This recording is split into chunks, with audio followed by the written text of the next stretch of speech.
मैं प्रियंका और आप देख रहे हैं इंडिया पब्लिक खबर। पश्चिम एशिया में जारी भीषण युद्ध को लेकर भारत की संसद में जोरदार टकराव देखने को मिला। कांग्रेस ने इस मुद्दे पर लोकसभा में चर्चा की मांग की, लेकिन सरकार ने कहा कि वह पहले ही अपना पक्ष रख चुकी है। प्रधानमंत्री का कहना है कि सरकार हालात पर नजर रखे हुए है और भारतीयों की सुरक्षा प्राथमिकता है, जबकि कांग्रेस का आरोप है कि सरकार इस गंभीर मुद्दे पर खुलकर जवाब देने से बच रही है। पश्चिम एशिया में जारी युद्ध अब सिर्फ सीमाओं तक सीमित नहीं रहा, बल्कि इसका असर भारत की राजनीति और आम जनता की जिंदगी पर भी दिखने लगा है। इसी मुद्दे को लेकर संसद में जोरदार हंगामा देखने को मिला। सवाल बड़ा था कि क्या भारत इस संकट के लिए तैयार है। दरअसल लोकसभा की कार्यवाही शुरू होते ही कांग्रेस सांसद मनीष तिवारी ने इस मुद्दे को जोरों शोरों से उठाया। उन्होंने स्पीकर से आग्रह किया कि मिडिल ईस्ट की स्थिति पर तुरंत चर्चा कराई जाए।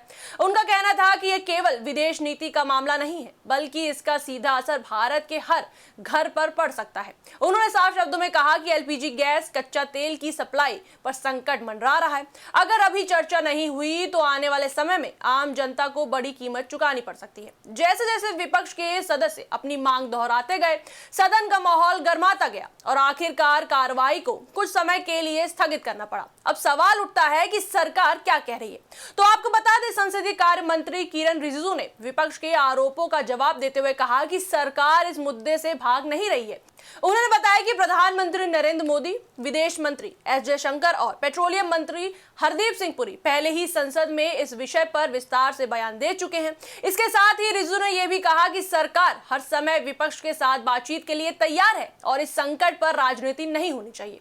उनके अनुसार जब भी देश पर कोई संकट आता है तो सभी को एकजुट होकर उसका सामना करना पड़ता है। उन्होंने ये भी जानकारी दी कि सरकार ने इस मुद्दे पर बैठक भी बुलाई थी ताकि सभी दलों को स्थिति की जानकारी दी जा सके।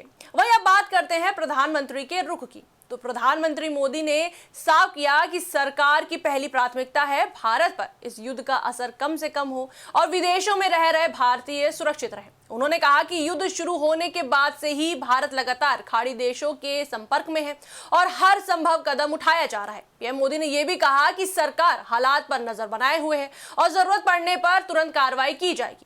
इसके बाद उन्होंने कांग्रेस पर निशाना भी साधा। उन्होंने कहा कि ऐसे समय में गैर जिम्मेदार बयान देना खाड़ी में रह रहे लाखों भारतीयों के लिए खतरा पैदा कर सकता है। उनके मुताबिक लगभग 1 करोड़ भारतीय वहां रहते हैं और उनकी सुरक्षा सबसे अहम है। लेकिन कहानी का दूसरा पक्ष भी है। कांग्रेस की ओर से प्रियंका गांधी ने सरकार पर तीखा हमला बोला। उन्होंने कहा कि यह मुद्दा राजनीति का नहीं, बल्कि देश और लोगों की सुरक्षा का है, इसलिए संसद में इस पर खुलकर चर्चा होनी चाहिए। प्रियंका गांधी ने सवाल उठाया कि क्या सरकार के पास खाड़ी देशों में फंसे भारतीयों को सुरक्षित निकालने की कोई ठोस योजना है। उन्होंने भावुक अंदाज में कहा कि वहां बम गिर रहे हैं, लोग खतरे में हैं और सरकार को स्पष्ट जवाब देना चाहिए। साथ ही उन्होंने ये भी कहा कि जैसे जैसे युद्ध आगे बढ़ रहा है, वैसे वैसे भारत में समस्याएं बढ़ती जा रही हैं। गैस सिलेंडर की कीमतें बढ़ रही हैं, पेट्रोल डीजल महंगे हो सकते हैं और आम आदमी पर बोझ बढ़ेगा। ऐसे में सरकार का रोड मैप क्या है, ये देश को बताया जाना चाहिए। इसके बाद प्रियंका गांधी ने यह भी दोहराया कि पूरा देश इस मुद्दे पर एकजुट है, लेकिन एकजुटता का यह मतलब नहीं कि सवाल ना पूछा जाए। उनके अनुसार संसद में चर्चा ही सबसे बेहतर समाधान निकाल सकता है। अब अगर इस पूरे घटनाक्रम को समझे तो तस्वीर काफी दिलचस्प और गंभीर दोनों नजर आती है। एक तरफ सरकार कह रही है कि उसने अपनी जिम्मेदारी निभाई है और लगातार हालात पर नजर रख रही है। वहीं दूसरी तरफ विपक्ष का मानना है कि बिना खुली चर्चा के स्थिति को पूरी तरह समझा नहीं जा सकता। पश्चिम एशिया का युद्ध भारत के लिए सिर्फ एक अंतर्राष्ट्रीय मुद्दा नहीं, बल्कि घरेलू चिंता का विषय बन चुका है। संसद में हुआ हंगामा इसी बात का संकेत है कि मामला अब गंभीर है और दोनों पक्ष इसे अपने अपने तरीके से देख रहे हैं।